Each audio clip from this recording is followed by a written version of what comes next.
ఎన్నో శతాబ్దాల ఘన చరిత్ర మరియు సుపన్నమైనటువంటి వారసత్వం కలిగిన ప్రాంతం అమరావతి రాజధాని ప్రాంతం. ఒకవైపు ప్రాచీన సంస్కృతిని ప్రతిబింబించే విధంగా, అదే సమయంలో ఆధునికతను జోడించి నగరం నిర్మాణం అనేటువంటిది అంత సులువైనటువంటిది కాదు. రాజధాని అమరావతి ప్రాంతంలో జీవంగా భావించేటువంటి నవనగరాల నిర్మాణానికి సంబంధించి రాష్ట్ర ప్రభుత్వం ప్రత్యేక దృష్టి సారించింది.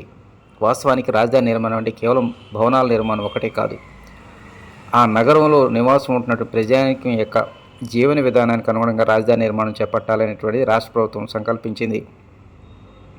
వాటికి అనుగుణంగానే ఎంతో కీలకమైనటువంటి పరిపాలన, ఆర్థిక, విజ్ఞాన, విద్య, వైద్యం, క్రీడ, అదేవిధంగా సమాచార,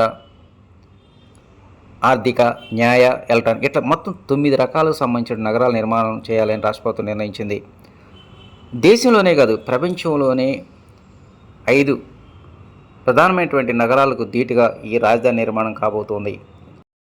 ఇక రాష్ట్ర ప్రభుత్వం ఎంతో ప్రతిష్టాత్మకంగా నిర్మాణం చేయబోతున్నటువంటి 9 నగరాల్లో కీలకమైనటువంటిది టూరిస్ట్ సిటీ, అంటే పర్యాటక నగరం.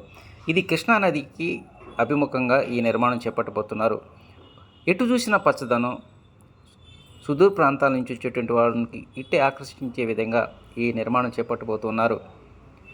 వాస్తవానికి అమరావతి రాజధాని ప్రాంతం పూర్తిగా కృష్ణానది పరివాహక ప్రాంతంలో నిర్మాణం చేపడుతున్నారు. ఇదే సమయంలో ఈ కృష్ణానది అంటే ప్రకాశం బ్యారేజ్ దగ్గర నుంచి అమరావతి రాజధాని పడవ వైపు వెళ్ళేటువంటి కరకట్టి ప్రక్కనే ఉన్నటువంటి వెంకటపాలెం, ఉండవల్లి, పెనుమాక గ్రామాల పరిధిలోని దాదాపు 4700 హెక్టార్లలో ఈ పర్యాటక నగరాన్ని నిర్మించబోతూ ఉన్నారు.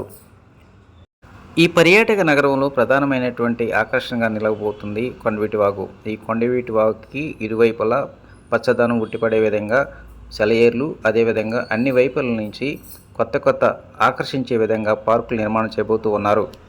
అమరావతి ప్రాంతంలో వారసత్వ కట్టడాలంటే మనందరికీ గుర్తొచ్చేది ఎంతో కీలకమైనటువంటి కృష్ణానది ప్రక్కనే ఉన్నటువంటి ఉండవల్లి గుహలు. దీనికి ఎంతో ఘన చరిత్ర ఉంది.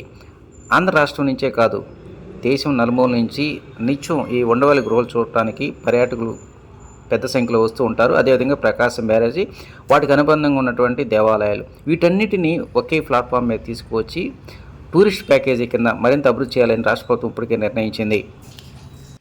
ఈ పర్యాటక కేంద్రంలో బోట్ షికారు, అదేవిధంగా రోపే లాంటి ఎంతో కీలకమైనటువంటి ఈ సదుపాయాలు అందుబాటులోకి రానున్నాయి.